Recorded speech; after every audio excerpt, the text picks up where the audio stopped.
Do you recall a moment, maybe sitting in your car after having said yes to something that you didn't actually want to do? Nothing dramatic, no major life decision, no life altering event, just a simple yes, a commitment, a favor, an invitation, an obligation. And as you're driving away, you feel it, that feeling, that small sinking feeling in your stomach, the feeling that something isn't quite right, the feeling that you knew before you answered, the feeling your body tried to tell you, the feeling that your intuition whispered, and yet you said yes anyway. I think most of us know that feeling, and it's not because we're incapable. It's because many of us have spent years learning how to be what everyone else needed us to be: helpful,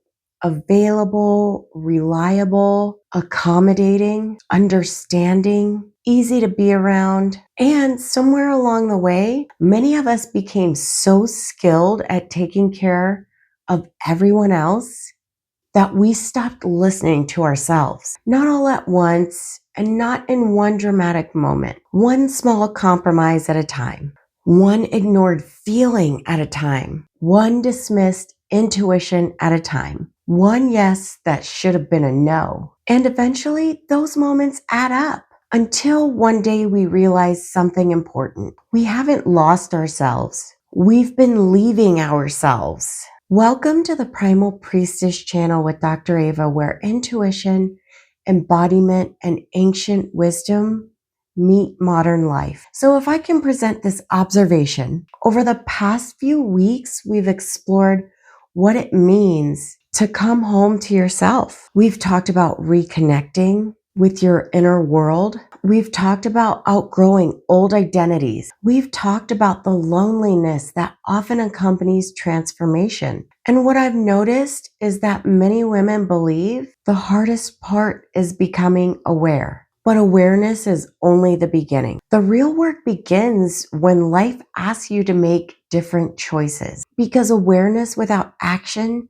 changes very little. You can know exactly what your intuition is saying. You can know exactly what boundary needs to be set. You can know exactly what conversation needs to happen. And you can know exactly what feels aligned and still choose the familiar. It's natural, because familiarity often feels safer than authenticity, because approval often feels safer than truth, because belonging often feels safer than self-expression, until one day you realize that the cost of abandoning yourself has become greater than the discomfort of honoring yourself. Many of us believe we don't trust ourselves, but I don't think that's entirely true. I think most of us hear ourselves quite clearly. We know when something feels off. We know when we're exhausted.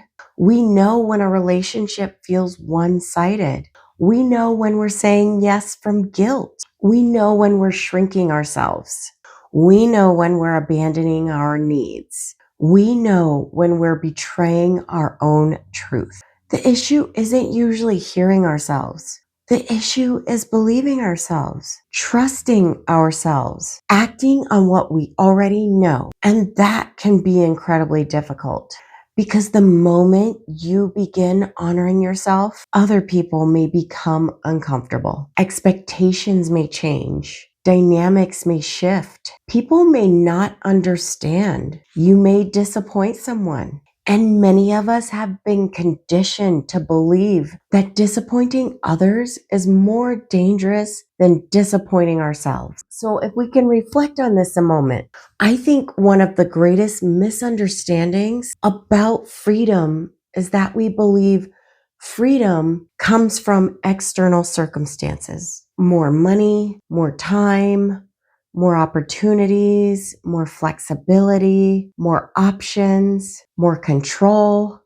But I know women who have all of those things and still feel trapped because they continue abandoning themselves. And I know women with demanding schedules, responsibilities, imperfect circumstances, and very little certainty who feel deeply free, Because they learned something powerful. They've learned how to stay connected to themselves. Freedom isn't doing whatever you want, and freedom isn't avoiding responsibility. Freedom isn't escaping discomfort either. Freedom is no longer betraying yourself to maintain approval. Let me say that again. Freedom is no longer betraying yourself to maintain approval. So powerful. Freedom is no longer silencing your intuition to keep the peace. And freedom is no longer abandoning your truth to belong. Freedom is being able to hear yourself clearly and honor what you hear. So let's reframe this. What if self-trust isn't a feeling? What if it's a relationship?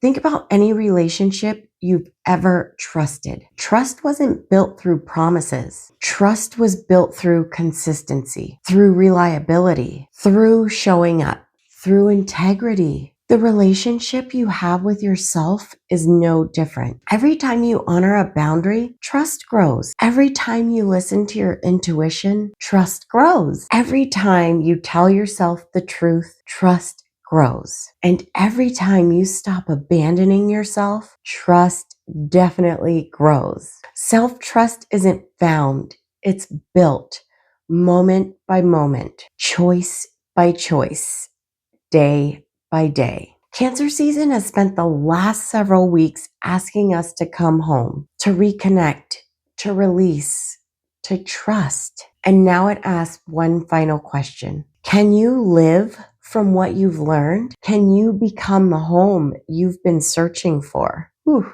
that one hits. So this week, I want you to pay attention to the small moments, not the major decisions, the tiny moments. The moment you know you're tired, the moment you know you need rest, the moment you know the answer is no.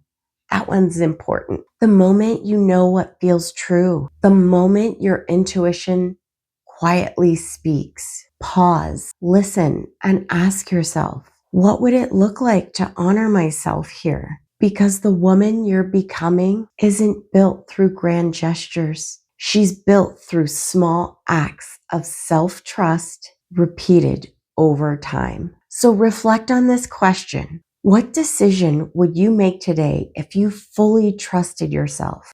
It's a good one. If this conversation resonated with you, I invite you to continue exploring these deeper conversations with us here at Primal Priestess. Together, we explore intuition, embodiment, emotional healing, nervous system awareness, and the journey of reconnecting with yourself. Beneath the conditioning, beneath the expectations, and beneath the noise of everyday life. And if you're curious about deeper emotional, energetic, and nervous system patterns that may be affecting your well-being, you can explore our energetic remote scan for additional insight and awareness. Just click that link in the bio. Until next time, trust yourself a little deeper, soften into your truth, and remember who you are beneath the noise.